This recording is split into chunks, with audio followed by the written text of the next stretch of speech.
I want to talk about Mother's Day a little bit this morning. I usually do. Of course, it's not a religious holiday. It is a secular holiday, one that is something that is celebrated at the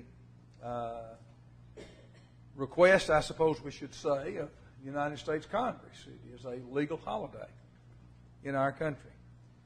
But I want to ask a question this morning, and I want you to think about this question. And it's really, I'm giving you a very simple answer. This is not a very detailed lesson. I want to ask the question, what makes a great mother?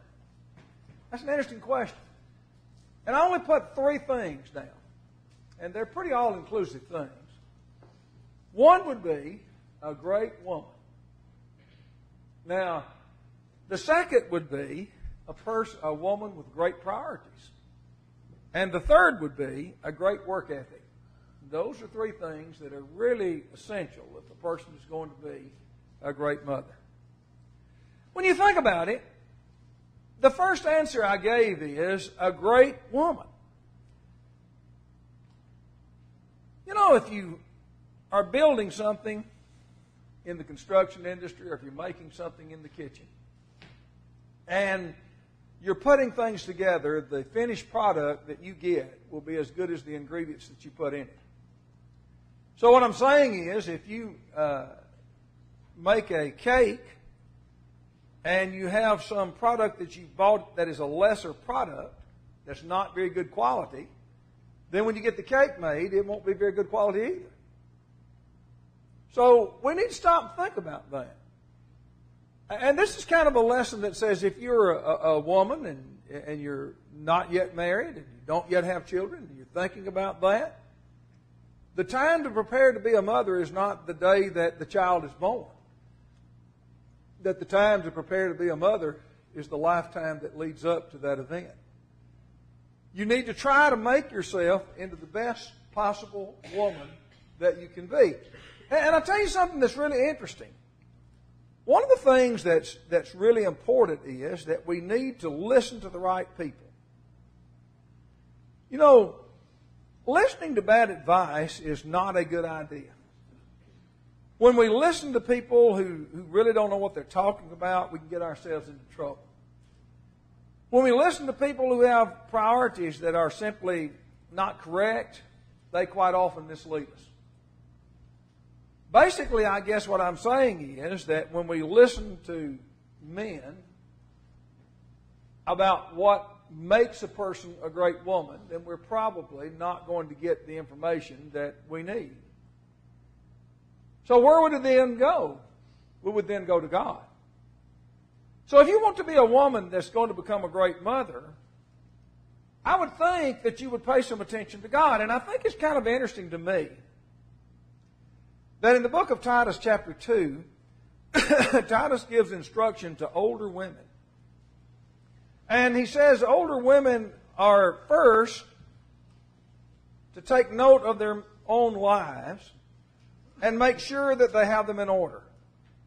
The aged women likewise, that they be in behavior as becometh holiness, not false accusers, not given to much wine, teachers of good things. That's a pretty short list, but basically you kind of get the point of what's important.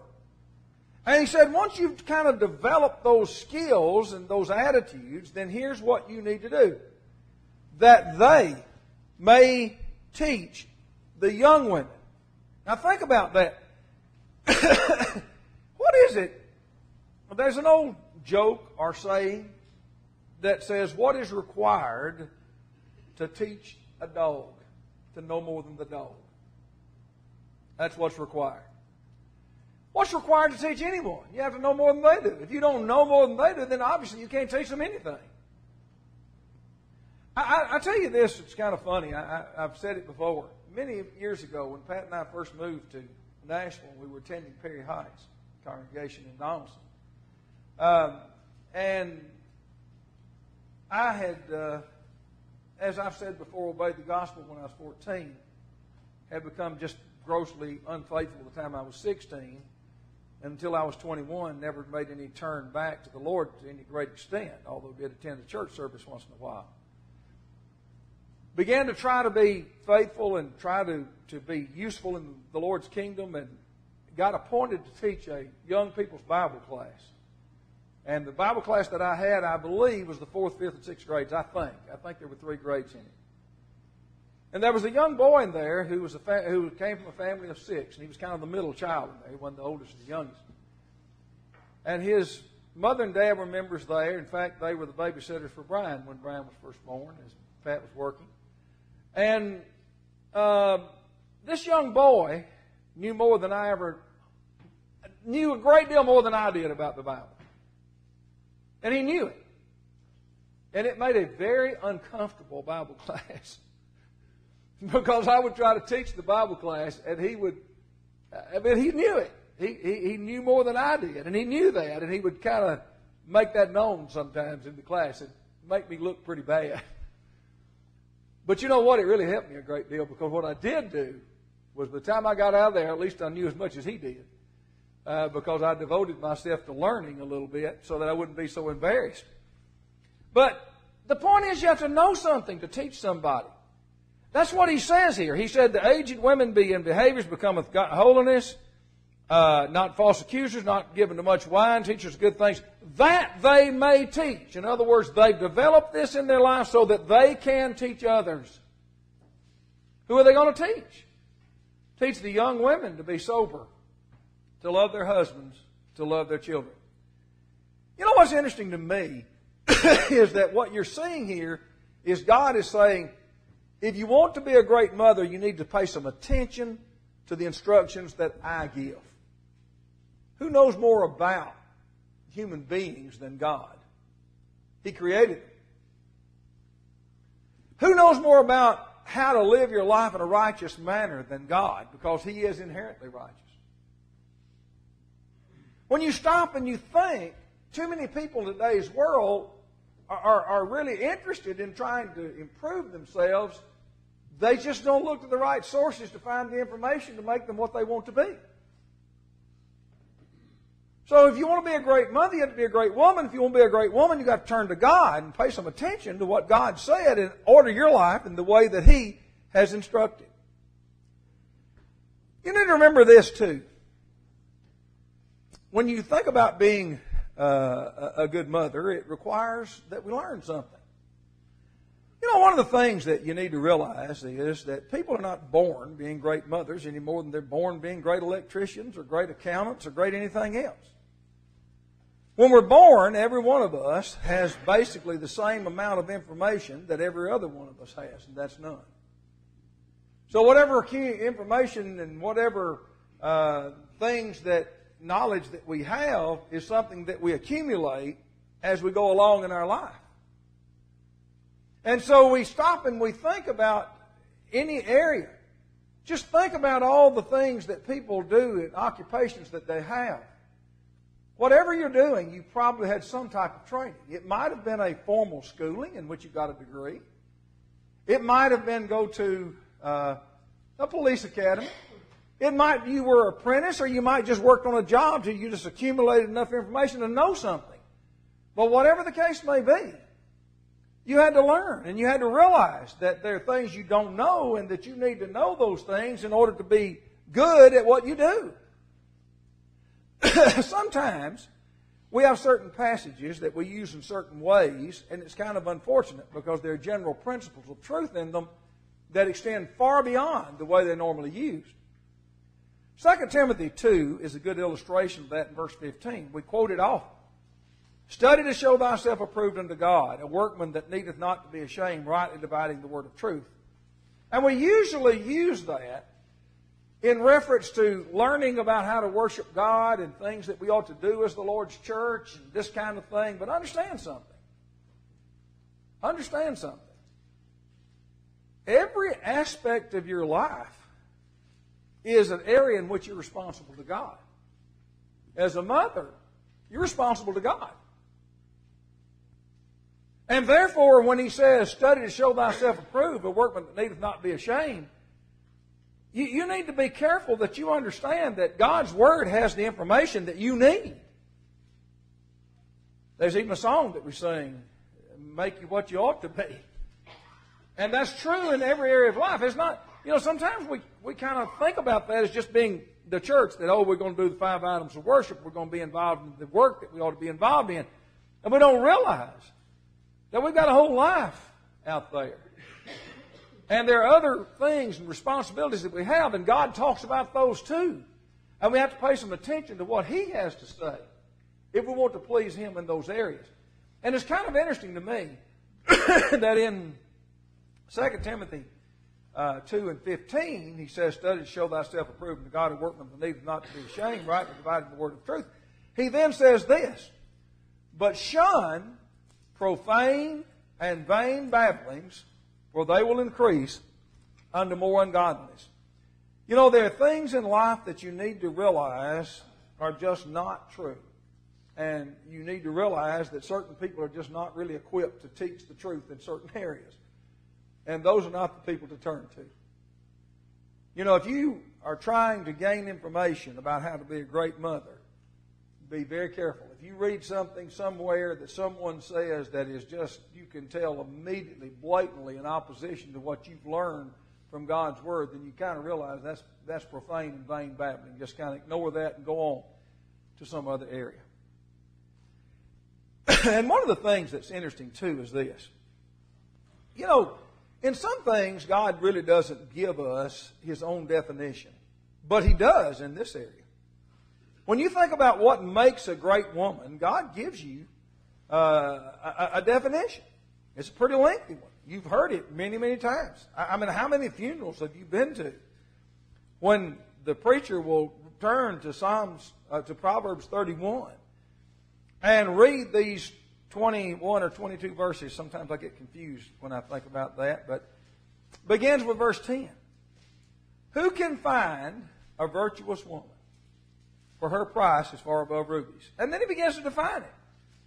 "The heart of her husband doth safely trust in her, so that he shall have no need of spoil. She shall do him good and not evil all the days of her life. She seeketh wool and flax, and worketh willingly with her hands.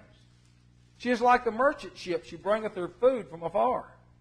She riseth also while it is yet night, and giveth meat to her household, and a portion to her maidens." I've thought about that many times. In most households, maybe not yours, but in most households, the husband rises when the coffee smells. And that's pretty much true. "She considereth the field, and buyeth it. With the fruit of her hand she planteth a vineyard. She girdeth her loins with strength, and strengtheneth her arms. She perceiveth that her merchandise is good. Her candle goeth not out by night. She layeth her hands to the spindle. Her hands hold the distant. She stretcheth out her hand to the poor. Yea, she reacheth forth her hands to the needy. She is not afraid of the snow for her household, for all the household are clothed with scarlet. She maketh herself coverings of tapestry. Her clothing is silk and purple. Her husband is known in the gates when he sitteth among the elders of the land. She maketh fine linen and selleth it. Delivereth girdles unto the merchant. Strength and honor her clothing, and she shall rejoice in time to come. She openeth her mouth with wisdom, and in her tongue is the law of kindness. She looketh well to the ways of her household, and eateth not the bread of idleness. Her children arise up and call her blessed. Her husband also, and he praiseth her. Many daughters have done virtuously, but thou excellest them all. Favor is deceitful, beauty is vain. But a woman that feareth the Lord, she shall be praised. Give her of the fruit of her hands, and let her own works praise her in the gates." The thing that's always interested me about this passage is this. I have listened to the critics of the Bible who have said that the Bible is really down on women and tries to confine them and restrict them, blah, blah, blah. You're paying attention to what is said? I mean, you're talking about saying, it's not just saying that a woman is a person that is a good housekeeper. It's talking about a woman that's has a good mind for numbers, that kind of takes care of the budget, that really pays some attention to what's going on, and that may be involved in business practices. She's pretty sharp at it. That she's a person that has all these skills. I mean, this is a passage that's much different than what people sometimes think the Bible has to say. People ought to read it and pay some attention to it, because there's a real picture of what God says is a great woman. And that kind of woman, as is stated in this passage, becomes a great mother. Her children arise and call her blessed and thank God for the privilege of having her in their life. You know, the wisdom of God is a timeless thing. And people need to learn that, and sometimes we don't. We have a lot of folks in today's world who think the Bible is outdated and the information it gives is not trustworthy, and we should basically pay no attention to it. And therefore they would say, oh, well, all these things is talking about how to become a great woman and therefore a great mother. They really don't mean anything because this is obsolete information. But remember one thing. The 119th Psalm says, verse 89, forever, O Lord, thy word is settled in heaven. Thy faithfulness is unto all generations. Thou hast established the earth, and it abideth. They continue this day according to thine ordinances, for all are thy servants.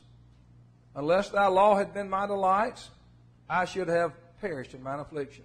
I will never forget thy precepts, for with them thou hast quickened me. You think about it. When you look at the instruction that God gives, it is appropriate to every age. You want to be a great woman, you want to be a great mother, there's the information. Take advantage of it. Second point I want to make is this, is great priorities. You know, great women are those who realize that their relationship with God is first. If that doesn't happen, then there's something missing there that's going to prevent them from reaching the place that they hope to achieve. And we need to understand that. There has to be that devotion to God first. You know, when Jesus was asked the question, and it's recorded in two ways in two different places, but the answer is the same. To love the Lord thy God with all thy heart, with all thy mind, with all thy soul. Now, that's what every person, man or woman, has to be and do in order to reach their potential. If that's not your number one priority, because kind of think about it for a moment. You know, if you think about being devoted to God, all the things that relate to being a wife are instructions that God has given. All the things that relate to being a husband, all the things that relate to being the kind of child you ought to, all the things that relate to anything you want to mention is traceable back to God. So you need to have that priority first. When a woman marries, then all of a sudden there's a second priority in her life. Same is true of a man, but we're going to mention the woman because that's what we're talking about. But in Ephesians 5, it says, in verse 22 through 24, wives, submit yourselves to your own husbands as unto the Lord. For as the husband is the head of the wife, even as Christ is the head of the church, and he is the Savior of the body, therefore as the church is subject to Christ, so let the wives be to their own husbands in everything. Now, you have a second priority. And the second priority is your husband. And then the third priority would be any children that come from that relationship. And if people sometimes don't realize how closely tied together those things are. Now, if you don't understand how important those priorities are, let me look back to an example in the Old Testament. You know, one of the things we often do is we think of the Old Testament characters as great heroes who had no faults. That was not true. There are a lot of negative lessons that can be learned from a great many of the figures of the Old Testament as well as positive lessons. For example, if you turn back to the 25th chapter of the book of Genesis and look down to verse 28, there's a statement made. Now, this is concerning Isaac and his wife, Rebekah. It said Isaac loved Esau. They had two children at the time, twin brothers, Jacob and Esau, or Esau and Jacob, more correctly stated. And Isaac loved Esau because he did eat of the venison. In other words, they had a lot in common. But Rebekah loved Jacob. When you later look at what transpired because of that in the 27th chapter, you kind of understand this idea of mistaken priorities. Rebekah kind of forgot her priority to God. She forgot the priority of her husband. And she kind of put her son, Jacob, right up at the top of the list. And you know what happened? Well, Rebekah spake unto Jacob her son, saying, Behold, I heard thy father speaking to Esau thy brother, saying, Bring me venison. Now therefore, my son, obey my voice, and obey in according to that which I command thee. Go to the flock, fetch me 2 good goats. Now I'm going to make some meat that tastes like deer, basically is what you're saying. Thou shalt bring it to thy father, that he may eat, that he may bless thee before his death. And Jacob said to Rebekah, his mother, behold, Esau is a hairy man, I'm a smooth man. She said, I have no problem, I'll just put some fake hair on your arms. And he'll feel up, and he'll think it's the right person. We're going to deceive him, and he's going to curse you. He's going to bless you rather than blessing his brother Esau. Now, you think about that. What priorities do you see in that? Now, let me ask you a question. When Rebekah made that fatal mistake of not putting God first, because after all, the firstborn son was the one. Of course, I understand there's some things in this, but I'm just talking about from the standpoint of what was revealed and things she didn't know you can't bring into question. That firstborn son should have been blessed. There's no question about that. It was God's instruction. Second thing is, that was obviously her husband's intent, and she had to deceive him in order to accomplish a different purpose. Do you remember what happened? Do you recall what happened? Their family was destroyed. I mean, absolutely destroyed. To the point that Jacob moves away, doesn't come back for 21 years. Doesn't contact them, doesn't see them. He and his brother set at odds. You really sometimes need to stop and realize that if you go to the inspired Word of God, you see some positive examples. You also see some negative ones. Put your priorities in the right place.